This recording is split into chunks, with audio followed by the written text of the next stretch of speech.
Now, 16 partners from around the world are taking part in a groundbreaking initiative that will transform our global food system and tackle climate change. Activists are also celebrating an announcement of the first ever pavilion dedicated to food system change at the UN Climate Summit COP27 that's going to take place in Egypt in November.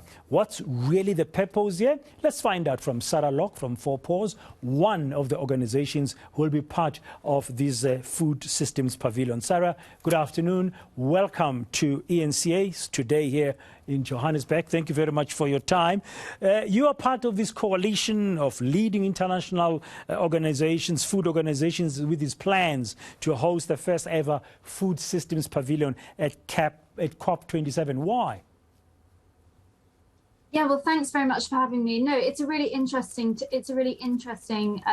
time to be going to COP27. You're quite right. This will be the first food pavilion of its kind, the Food for Climate Pavilion. And really, we're focusing on, we're bringing together our 15 partner organizations to really focus on and call for a real change in the global food system. So the global food system accounts for about a third of all greenhouse gas emissions. And actually, one of the key, that would be a real key impact to be able to change that for the better and reduce global greenhouse gas emissions. So that's really what we're targeting here. And one of the key ways that we aim to do that is by promoting a plant-based food system, and actually we know that a plant-based food system actually creates about half the amount of greenhouse gas emissions that a meat-based or an animal product-based does. So it's a really important time to be going to COP27 to be talking about these things. Yeah, when I saw the press release, I was fascinated that the pavilion is going to be bringing together farmers, food producers, NGOs like yourselves, businesses, the young people, indigenous people, governments and intergovernmental organizations, I mean, from everywhere. So it's a very concerted effort to bring together all these relevant stakeholders under this pavilion.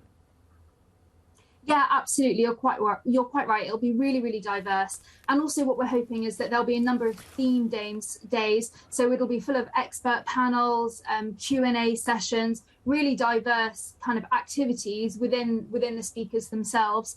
And then, as I mentioned, we'll have those theme days. So those themes will cover really important topics, for example, like loss and waste in our current food system, and ensuring a just transition for farmers and farming communities. And we've even got theme days on like gender equality in the farm space. So it's you're quite right, really, really diverse. We've got some really interesting corporates coming along, people like Oatly, who are the oat milk brand.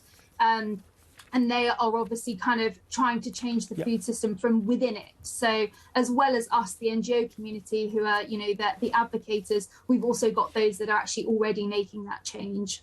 Yeah, I understand you and your fellow organizations, your peers, believe that transforming the world's food systems has a huge economic, could have a huge economic activity unleashed per year that will benefit the world.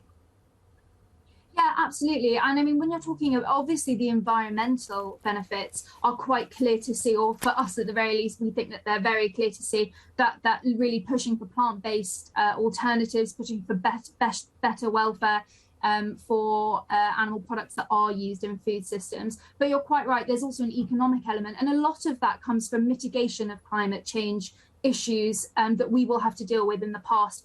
Meat consumption, is set to double in the next, I think in 2050 it's set to double, and actually that'll have really damning consequences for climate change. So by making these changes early to our global food system, it's actually that kind of preemptive approach where we'll actually be kind of saving ourselves on the economic side of things. Yeah. Are you convinced that having this pavilion, this first ever type of a food systems pavilion at the Climate Change Summit, COP27, will ensure that food and food security issues dominates the agenda? I don't know whether we can say that it'll dominate the agenda, but I think the fact that it's the first one of its kind talking about food for climate is really, it clearly shows it's a pivotal point, and it's what we're really hoping that governments will be able to walk away from this food pavilion that'll be running for over the 2 weeks of COP27, and they'll be able to come away with the kind of actions and kind of create a game plan around these key points that we're showing, exactly how these things can be implemented. I think that's what we want governments to leave with, is the understanding of how to remove financial barriers or whatever barriers it may be, to be able to put that best foot forward and create a change in their national food systems. That's what we really want, is to really be able to empower governments to be able to make that change. Sarah Locke, thank you very much for your time here on Today on eNCA this afternoon, talking to us from London. She's, of course, from FourPaws. They've put together, she's one of the organizations, part of the Food Systems Pavilion, the first ever of its kind that will be exhibited and managed and run for over the 2 weeks of COP27 in Egypt in November.